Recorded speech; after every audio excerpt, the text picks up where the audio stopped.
Hello, everyone. Welcome to this session on the West Asian conflicts. So ఇవాళ మనం నేర్చుకోబోయేటువంటి అంశం west Asian conflicts గురించి నేర్చుకునే ప్రయత్నం చేద్దాం. సో వెస్ట్ ఏషియన్ కాన్ఫ్లిక్ట్స్ పశ్చిమ ఆసియాలో ఉన్నటువంటి ప్రధానమైనటువంటి వివాదాల గురించి మనం ఇప్పుడు నేర్చుకోవడం జరుగుతుంది. సో ఇందులో మనందరికీ తెలిసిందే చాలా ప్రముఖమైనటువంటిది ఈ యొక్క Israel and Palestine issue. So దీనికి సంబంధించి ఉన్నటువంటి జియోగ్రాఫికల్ కంటెక్స్ట్ అట్లాగే హిస్టారికల్ బ్యాక్గ్రౌండ్ ఇవన్నీ కూడా మనం డిస్కస్ చేసుకుందాం. So first let us see the geographical context. West Asia is also known as the Middle East and has been a region marked by conflicts, particularly the Arab-Jewish crisis related to the occupation of Palestine. So జియోగ్రఫికల్గా మనం గనక తీసుకున్నట్లయితే మీకు map పై కనిపిస్తున్నటువంటి ఈ యొక్క పిక్చర్ని మీరు observe చేసినట్లయితే మనకి ఇజ్రాయెల్ అనేటువంటి ఒక స్టేట్ని 1948వ సంవత్సరంలో జ్యూస్ జ్యూ కమ్యూనిటీ కోసం క్రియేట్ చేయటం జరిగింది. అందులో భాగంగానే ఇక్కడ పాలస్తీన్ కూడా ఉండేది. ఇక్కడ మనం గనక తీసుకున్నట్లయితే హిస్టారికల్ రీజన్స్ మనం తీసుకునే ముందు అరబ్ జూయిష్ మధ్య ఉన్నటువంటి వివాదాన్ని మనం ఒకసారి గుర్తుపెట్టుకోవాలి. అరబ్ కమ్యూనిటీ వాళ్ళు అక్కడ ఉండేటువంటి స్థానికులు, జ్యూ కమ్యూనిటీ వాళ్ళు ఎప్పటి నుంచో అదే ప్రాంతంలో నివసిస్తున్నప్పటికీ కూడా వ్యాపార నిమిత్తం వీళ్ళు అనేకమైనటువంటి ప్రాంతాలకి వలస వెళ్ళినటువంటి సందర్భంలో ఆ ప్రాంతాల్లో ఇప్పుడు మనం గనక తీసుకున్నట్లయితే ఈ యొక్క పాలస్తీనియన్ ప్రజలు నివసిస్తూ ఉంటూ మనం గమనించవచ్చు. మరి హిస్టారికల్ బ్యాక్గ్రౌండ్కి ఇప్పుడు చూద్దాం. సో ఇది ప్రధానంగా అక్కడ ఉన్నటువంటి వివాదం. అది యాక్చువల్గా జ్యూ కమ్యూనిటీకి సంబంధించినటువంటి భూభాగం. వీళ్ళు ఎక్కువగా ట్రేడింగ్ చేసేటువంటి వర్గం వాళ్ళు, వీళ్ళు ఎక్కువగా వర్తక వర్గానికి చెందిన వాళ్ళు కాబట్టి they mostly travel to different places and got settled over centuries at different locations. Now, coming to the historical background, the Palestine is inhabited by the Arabs, which was under the British control before the World War II. So, before the World War II, the entire control of the Palestinian region, this entire region, was under the control of the Britishers. Now, there is a holy city called Jerusalem, which is a holy city for the Jew community, means the followers of Judaism, and the Christians, the community of Christ followers, and then also the Islam followers who are known as Muslims. So now this Jerusalem is a city. You can see here, this is located here. This is the location of the Jerusalem city.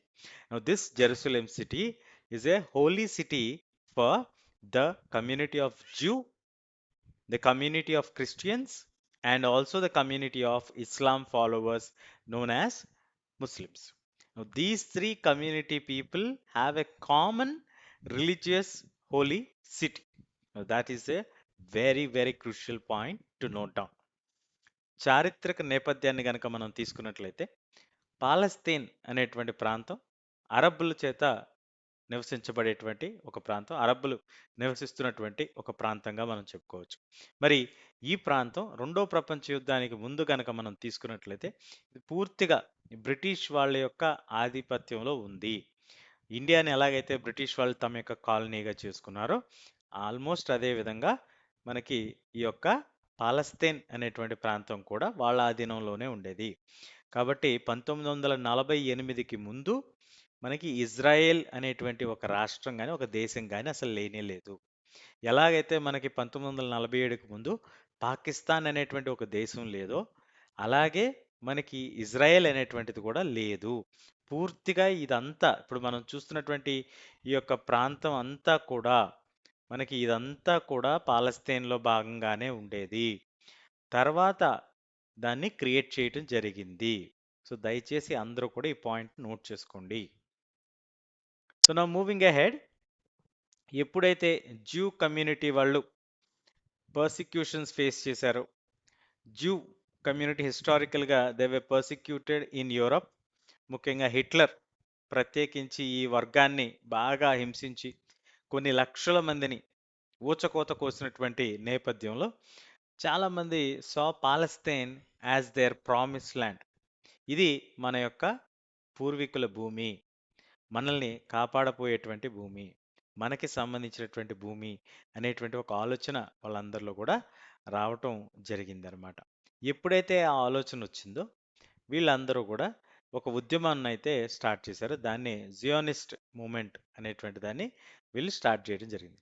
దీని ద్వారా they are calling for the establishment of a separate Jewish state in Palestine. Separate Jewish state అనేది మనకు ఉండాలి. కేవలం zoo జాతీయులకి, యూదులకి మాత్రమే ప్రత్యేకమైనటువంటి ఒక దేశం ఉండాలి. ఆ దేశం మనకి పాలస్తీన్‌లోనే ఉండాలి. ఎందుకంటే మనం స్వతహాగా అక్కడికి చెందిన వాళ్ళమే కాబట్టి కాలక్రమేపీ లేదా వ్యాపారం దృష్ట్యా లేదా ఆర్థిక అవసరాల దృష్ట్యా మనం మారుతూ వచ్చినటువంటి నేపథ్యం ఉన్నప్పటికీ కూడా మరి మనకి సొంతమైనటువంటి భూభాగానికి మనం వెళ్ళిపోతే మనల్ని ఎవరూ కూడా హింసించి బాధ పెట్టేటువంటి అవకాశం ఉండదు కాబట్టి ఖచ్చితంగా మనం అటువైపుకి వెళ్ళిపోతేనే మంచిది అనేటువంటి దాన్ని ఒక ఉద్యమంగా వాళ్ళు స్టార్ట్ చేసుకోవటం జరిగింది. అలాంటి ఒక ఉద్యమాన్ని వాళ్ళు నడపటం జరిగింది.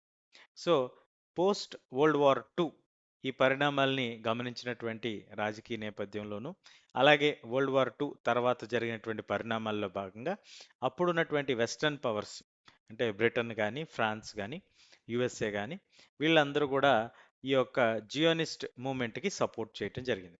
ఎప్పుడైతే ఈ జియోనిస్ట్ మూవ్‌మెంట్‌కి వీళ్ళు సపోర్ట్ చేశారో, ఈ జూయిష్ స్టేట్ అనేది ఇన్ పాలస్తీన్ అనేది వాళ్ళ యొక్క డిమాండ్. అంటే అప్పటికి ఇంకా ఇజ్రాయెల్ అనేటువంటి పేరు కూడా ఇంకా రానే రాలేదు. సో, వాళ్ళు మాకు ప్రత్యేక రాష్ట్రం కావాలి. మా మా దేశస్థులకి కావాలి. ఇది మా సొంత భూమి.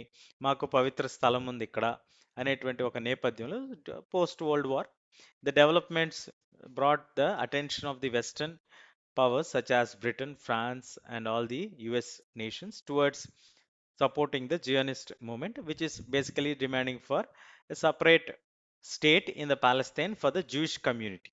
So the UN resolution in 1947 stated that the Palestine is going to be divided between the Arab, those who are already settled there, and also for the Jewish state, so that leads to the creation of Israel in 1948. So ఎప్పుడైతే ఈ పరిణామాలన్నీ కూడా పెద్ద పెద్ద రాజకీయ శక్తులుగా ఉన్నటువంటి దేశాలు అంగీకరించడం జరిగిందో, అంగీకరించడంతో 1947వ సంవత్సరంలో వీళ్ళే కీలక సభ్యులుగా ఉన్నటువంటి ఐక్యరాజ్య సమితి కూడా ఒక నిర్ణయం తీసుకోవడం జరిగింది. అది ఏమని డిసైడ్ చేశారంటే, పాలస్తీన్ అనేటువంటి ఈ దేశం ఏదైతే ఉందో, పూర్తిగా ఉన్నటువంటి పాలస్తీన్ని కొంత ప్రాంతం ఇజ్రాయెల్ అని ప్రకటిద్దాము. ఆ ఇజ్రాయెల్ అనేటువంటి ప్రాంతంలో జూయిష్ కమ్యూనిటీ వాళ్ళు ఉండొచ్చు. మిగతా ప్రాంతంలో అరబ్ ఎలాగో నివసిస్తున్నారు కదా! వాళ్ళు మిగతా ప్రాంతంలో ఉండేటట్టుగా కొంత ఒప్పందాన్ని కుదురుస్తూ ఒక స్టేట్ అనేది క్రియేట్ చేయడం జరిగింది. సో, ఈ రకంగా ఈ ఉద్యమానికి వెస్టర్న్ పవర్స్ యొక్క సపోర్ట్ రావటంతో చాలా అద్భుతంగా వాళ్ళకి సొల్యూషన్ దొరికింది అనేటువంటిది ఇజ్రాయెల్ వాళ్ళు జ్యూ మతస్థులు, యూదులు ఫీల్ అయినటువంటి సందర్భం మనకి ఇక్కడ కనిపిస్తుంది. మరి ఇందులో వివాదం ఏముందండి? ఇప్పుడు స్టేట్ క్రియేట్ చేయటం వలన వచ్చినటువంటి వివాదం ఏమిటి అనేటువంటి ప్రశ్న జనరల్‌గా మనందరి మెదడులో కూడా వస్తుంది. ఏమిటి ఆ ప్రశ్న అనంటే, ఇక్కడ సమస్య ఏమొచ్చిందంటే దీన్ని అరబులు వ్యతిరేకించారు. అక్కడ ఉంటున్నటువంటి అరబీలు ఎవరైతే ఉన్నారో, అరబ్ అంటే ముస్లిం కమ్యూనిటీ వాళ్ళు, మెజారిటీ వాళ్ళు ముస్లిమ్స్. వీళ్ళందరూ కూడా ఇదేంటి మా దేశాన్ని మీరు విడదీయటం ఏంటి? మా దేశాన్ని మీరు 2గా విభజించటం ఏంటి? ఇది మాకు ససేమిరా మాకిష్టం లేదు. వాళ్ళెప్పుడో వెళ్ళిపోయారు. ఇప్పుడు మళ్ళీ వాళ్ళు తిరిగి వస్తామంటున్నారు. అది సరైనటువంటి నిర్ణయం కాదు. దాంతో పాటు ఆహ్, మాకిక్కడ ఉంటున్నటువంటి అరబ్ రెసిడెంట్స్ పరిస్థితి ఏమిటి? అనేటువంటి ఒక ప్రశ్నైతే వాళ్ళు లేవనెత్తడం జరిగింది. దాంతో వీళ్ళు ససేమిరా మేము ఒప్పుకోము ఇజ్రాయెల్‌ని పెట్టడం అనేది వాళ్ళు చెప్పడంతో, ఇది ఒక వివాదంగా మారినటువంటి నేపథ్యం. సో, ఈ రకంగా జూస్ తమ యొక్క దేశం కోసం పోరాడటంతో యుఎన్ఓ వాళ్ళకొక చిన్న దేశాన్ని ఏర్పాటు చేయటంతో అరబ్ రెసిడెంట్స్ అక్కడ నివసించే వాళ్ళు బలవంతంగా అక్కడ వదిలేసి వెళ్ళాలి. అలాగే ఎవరైతే ఇక్కడి నుంచి వెళ్ళిపోయారో వాళ్ళందరూ కూడా రెఫ్యూజీస్‌గా అంటే వేరే దేశాల్లో సభ్యత్వం లేనటువంటి శరణార్థులుగా వాళ్ళు వెళ్ళినటువంటి నేపథ్యంలో ఇది కొంత అరబ్ కమ్యూనిటీ ముఖ్యంగా ఇస్లాం మత పెద్దలకి, అలాగే ఇస్లాం పాటిస్తున్నటువంటి నాయకులకి, దేశాధినేతలకి కొంత ఆగ్రహాన్ని, కొంత ఆవేశాన్ని తీసుకొచ్చినటువంటి నేపథ్యం మనకి ఇక్కడ కనిపిస్తూ ఉంటుంది. మరి అలా ఉన్నటువంటి నేపథ్యంలో leadership of Gamal Abdul Nasser. Now, who is this Gamal Abdul Nasser? Gamal Abdul Nasser is the one who is shown on the screen here. So he is an Egyptian president, Nasser, who made an attempt to unite all the Arabs against the Israel. So because they are not happy with the decision of formation of Israel state, because it forced most of the Arabs to leave their own places and properties. So he united all the Arab nations and he want to form a force that is called the suicide squads known as Fidaeans. So these Fidaeans were used for attacking against the Israel by the Egyptian president, the Gamal Abdul Nasser. So he made an attempt to bring back the Arabs' control back on Israel and denying the formation of the state of Israel. Now, this led into a violent issue as now the political power is also getting involved. The other nations also were uniting against the Israel. Now, Israel has to fight back for their survival. Now, did Israel fight back? ఏం జరిగింది అనేది ఇప్పుడు మనం చూద్దాం. So ఇలా జరుగుతున్నటువంటి నేపథ్యంలో మనకి 1956వ సంవత్సరంలో సూయజ్ కెనాల్ క్రైసిస్ అనేది వచ్చింది. సో 1956వ సంవత్సరంలో ఇజ్రాయెల్ ఏం చేసింది అని అంటే, Israel attacked Egypt with western support. అప్పుడున్నటువంటి వెస్టర్న్ దేశాల యొక్క సపోర్ట్ సాయంతో ఇజ్రాయెల్ ఈజిప్ట్పై దాడి చేయడం జరిగింది. ఎందుకంటే వీళ్ళు సీక్రెట్గా వ్యతిరేకిస్తున్నారు, ఓపెన్గానే ఫెదయన్ సూసైడ్ అటాకర్స్ని పంపిస్తున్నారు. ఇట్లాంటి నేపథ్యంలో ఈజిప్ట్పై దాడి చేయడం మనం ఇక్కడ గమనించాల్సినటువంటి విషయం. అప్పుడు యుఎస్ఎస్ఆర్ ఇద్దరు కూడా లేదు లేదు మీరు ఇట్లా కొట్టుకోవద్దు, సీజ్ ఫైర్కి రండి, శాంతి ఒప్పందం చేసుకోండి అని ఇజ్రాయెల్ని బలవంతంగా విత్డ్రా చేయించినటువంటి నేపథ్యం మనకి ఇక్కడ కనిపిస్తూ ఉంటుంది. కాబట్టి సూయజ్ కెనాల్ని అప్పుడు బ్లాక్ చేయటం, సో ఆ తర్వాత మళ్ళీ దాన్ని రీఓపెన్ చేయించడం, ఇవన్నీ కూడా మనకి ఇక్కడ కనిపిస్తూ ఉంటాయి. ఇది Suez canal links between the Mediterranean sea నుంచి ఇక్కడ ఉన్నటువంటి సీకి ఈ మధ్య రెండుట్లకి మధ్య లింక్ మనకి ఫామ్ చేసి ఇంటర్నేషనల్గా ఇది బాగా ఉపయోగపడేటువంటి ఒక చిన్న నది అయినప్పటికీ కూడా ట్రేడ్ పరంగా మనకి యూరోప్ నుంచి ఇటు ఏషియా వైపుకి కానీ అట్లాగే ఆఫ్రికన్ ఈస్టర్న్ బార్డర్ వైపుకి కానీ రావడానికి బాగా కన్వీనియంట్గా ఉండేటువంటి ఒక ప్లేస్గా మనం చెప్పుకోవచ్చు. మరి అదేవిధంగా 1967లో కనుక మనం తీసుకున్నట్లయితే దాదాపుగా 6 days పాటు యుద్ధం నడిచింది. Arabs attacked the Israel, but Israel's preemptive strike led the occupation of Gaza, Golan Heights and West Bank. Already అప్పటికే యుద్ధం జరుగుతుంది అనేటువంటి ఒక ఇన్ఫర్మేషన్ ఉన్నటువంటి ఈ నేపథ్యంలో వీళ్ళు ఆల్రెడీ ప్రిపేర్డ్గా ఉన్నారు. 1967వ సంవత్సరంలో మనకి ఎప్పుడైతే Arab attacked Israel, once again Israel decided that offence is the best form of defence. ఎప్పుడైతే మనపై దాడి జరుగుతుందో మనం కూడా వాళ్ళపై దాడి చేయటమే ఇస్ ద బెస్ట్ వే. దాంతో పాటు వీళ్ళు ఏం చేశారంటే ఆ 6 days వార్లో భాగంగా మీరు ఇక్కడ క్లియర్గా చూడొచ్చు మ్యాప్ పైన, ఇది ఇజ్రాయెల్ ప్రాంతం, ఇది సీనాయ్ పెనిన్సులా. సో ఇక్కడ ఉన్నటువంటి ఈ యొక్క ఇజ్రాయెల్ ఇటువైపుకి మూవ్ అవటం జరిగిందనమాట.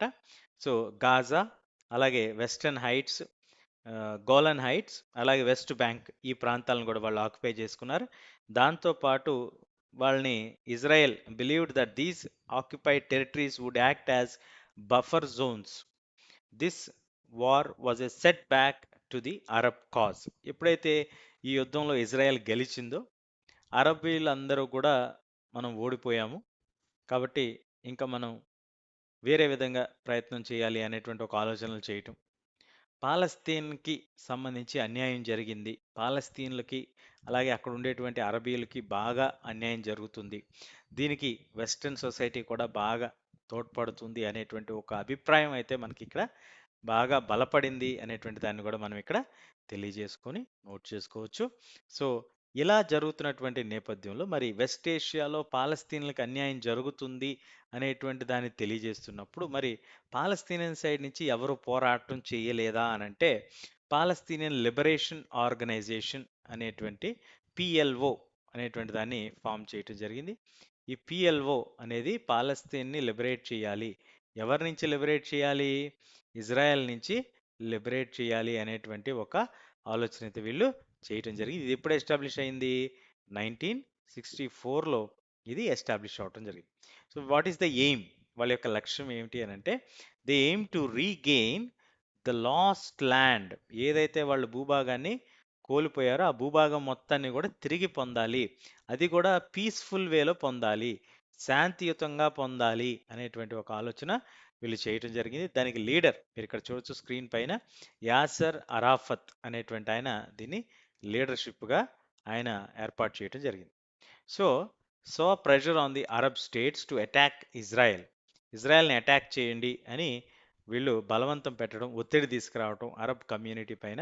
ఈ విధంగా జరుగుతున్నటువంటి నేపథ్యంలో మనకి ఇక్కడ కనిపిస్తూ ఉంటుంది. సో ఈ పాలస్తీనియన్ లిబరేషన్ ఆర్గనైజేషన్ అనేది పాలస్తీనియన్లను రక్షించాలి అనేటువంటి ఒక ఉద్దేశంతో 1964 సంవత్సరం, అంటే అప్పటికి వాళ్ళు అంతగా శక్తివంతులు కాదు కాబట్టి అప్పుడున్నటువంటి అరబ్ స్టేట్స్ అన్నిటిని కూడా ఇజ్రాయెల్పై దాడి చేయండి అనేటువంటి ఒక మెసేజ్ అయితే వాళ్ళు ఇస్తూ ఉండేవాళ్ళు.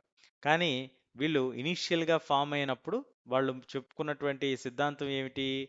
వాళ్ళు పీస్ఫుల్గా మేము చేస్తాము, శాంతియుత మార్గంలోనే పోరాటం చేస్తాము అనేటువంటి దాన్ని వాళ్ళు హైలైట్ చేయడం జరిగింది. కానీ వాస్తవానికి కొన్ని సంవత్సరాల తర్వాత టెర్రర్ అటాక్స్ దాడి చేయటం జరిగింది. అలాగే రిటాలియేషన్ కూడా దానికి అలాగే ఉంది. కొంతకాలానికి వాళ్ళు విడిపోయారు. విడిపోయి వాళ్ళు Arab states wear not very enthusiastic. ఎందుకంటే అరబ్స్ ఆల్రెడీ మనం ఓడిపోయి ఉన్నాం కదా, మళ్ళీ ఇంకోసారి వెళ్తే మళ్ళీ ఇజ్రాయెల్ చేతిలో ఓటమి చవి చూడాల్సి వస్తుందో, లేకపోతే మళ్ళీ యుఎస్ ఏ విధంగా రియాక్ట్ అవుతుందో ఏంటో, ఇట్లాంటి రకరకాలైనటువంటి నేపథ్యాలు ఉన్నటువంటి సందర్భంగా Arab states wear not enthusiastic towards that. So in 1967, PLO, under the leadership of Yasser Arafat, decided that they will apply the pressure, and they will carry out terrorist activities కూడా వాళ్ళు కొన్ని చేపట్టారు. ముఖ్యంగా ఈ టెర్రరిస్ట్ యాక్టివిటీస్లో భాగంగా plane hijacking, అలాగే మనకి ఒలింపిక్ స్క్వాడ్ ఏదైతే ఉందో ఆ ఒలింపిక్ మెంబర్స్ అందరినీ కూడా మునిచ్ ఒలింపిక్స్లో హోస్టేజెస్గా వాళ్ళు తీసుకున్నారు సెప్టెంబర్ 1972లో. అలాగే చాలామంది స్పోర్ట్స్ పర్సన్స్ని వాళ్ళు చంపేయటం జరిగింది. ఈ విధంగా దాడులు చేయటం మొదలుపెట్టారు. దీనికి ఇజ్రాయెల్ కూడా రిటాలియేట్ అయింది. Arafat eventually shifted to negotiation for a peaceful solution. So ఎప్పుడైతే వీళ్ళు ఒలింపిక్ స్క్వాడ్ని పట్టుకున్నారో, ఇజ్రాయెల్ ఇంక చేసేదేం లేక వీళ్ళపై రిటాలియేట్ చేయటం. వాళ్ళు ఎప్పుడూ నమ్మింది అదే కదా. So offensive is the best way of defensive అనేటువంటి సిద్ధాంతాన్ని వాళ్ళు ఎప్పుడు కూడా ఫాలో అయ్యేవాళ్ళు కాబట్టి, మనం వాళ్ళని చంపుతుంటే మనం చూస్తూ ఊరుకోలేం కాబట్టి ఖచ్చితంగా మనం కూడా దాడి చేయాలి అనేటువంటి ఒక ఆలోచనకి వీళ్ళు కూడా రావటం జరిగింది. సో మొత్తానికి యాసర్ అరాఫత్ కూడా కంక్లూడ్ అయ్యి, ఓకే మనం శాంతి ఒప్పందాలు చేసుకుందాము, మేము కూడా హింసను వదిలేస్తున్నాము అనేటువంటి విషయాన్ని ఆయన తెలియజేసుకుంటూ వచ్చాడు. సో దాంతో ఫెయిల్డ్ అగ్రిమెంట్స్ రాసుకున్నారు. కొంత అగ్రిమెంట్స్ అరాఫత్ ఇజ్రాయెల్ మధ్య కొన్ని ఒప్పందాలు చేసుకున్నారు, కొన్ని వాగ్దానాలు చేసుకున్నారు. అవి ఇవి కూడా సక్సెస్ఫుల్ అవ్వలేదు. So the agreements between Arafat and Israel failed as promises were not implemented. Arafat recognized Israel and sought self-rule for Palestinians, but the conflict persisted. So ఆయన చెప్పినట్టుగా వీళ్ళెవ్వరూ కూడా చేయలేదు. బట్ అండర్ ద లీడర్షిప్ కొంత శాంతి అయితే నెలకొంది ఆ ప్రాంతంలో, కొంత మార్పులు అయితే రావటం జరిగింది అనేది మనం ఇక్కడ గమనించవచ్చు. So PLO, recognition of PLO, కొన్ని దేశాలు ఏం చేశాయంటే పిఎల్ఓను కూడా రికగ్నైజ్ చేసి దాన్ని representatives of Palestinians with Arafat as it's ప్రెసిడెంట్గా వాళ్ళు గుర్తించడం జరిగింది. సో అరాఫత్ని వాళ్ళు ప్రెసిడెంట్గా కూడా గుర్తించారు ఆ ప్రాంతంలో. ఆయనే నాయకుడిగా వాళ్ళు గుర్తించడం మనం ఇక్కడ నోట్ చేసుకోవాల్సినటువంటి పాయింట్. సో ఇలా వాళ్ళు స్ట్రగుల్ కంటిన్యూ చేసుకుంటూ వచ్చారు. డిస్పైట్ అరాఫత్స్ డెత్, అరాఫత్ చనిపోయిన తర్వాత కూడా 2004లో ఆయన చనిపోవడం జరిగింది.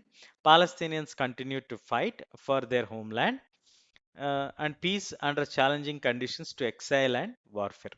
ఇప్పుడు వాస్తవానికి వీళ్ళు పోరాడుతుంది ఏంటంటే, ఇది మా భూభాగం అని చెప్పి వీళ్ళు పోరాడుతున్నారు. లేదు, మా పూర్వీకులు ఇక్కడ ఉన్నారు అని చెప్పి ఇజ్రాయెల్ వాళ్ళు క్లెయిమ్ చేయడం జరుగుతుంది. సో ఇది మేజర్గా ఉన్నటువంటి వివాదం. ఇది ఇప్పటికీ కూడా నడుస్తుంది అనే మనం చెప్పొచ్చు. So now let me conclude this one.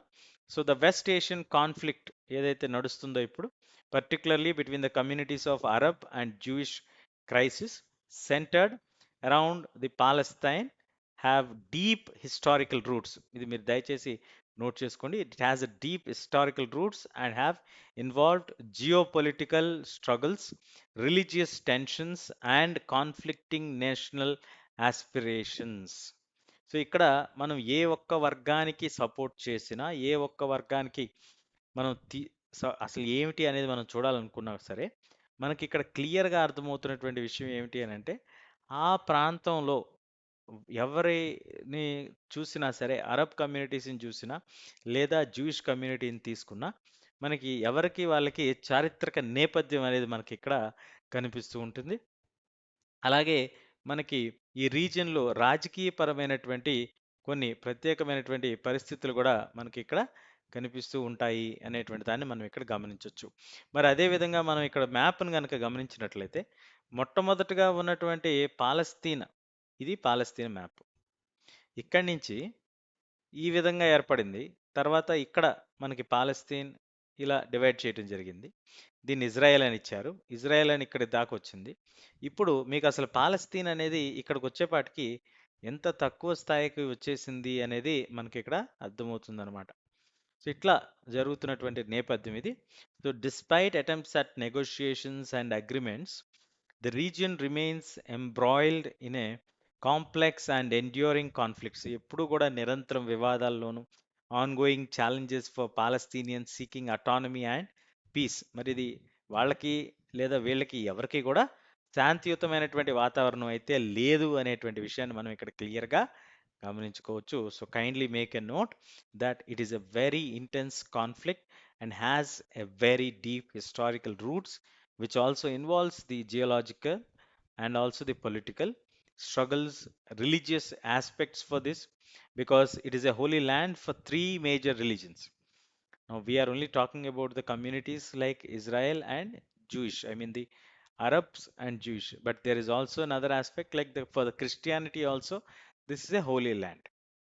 So this is a holy land for three major communities, the city of Jerusalem. So that's why it is still a very complex situation and it is a ongoing challenge.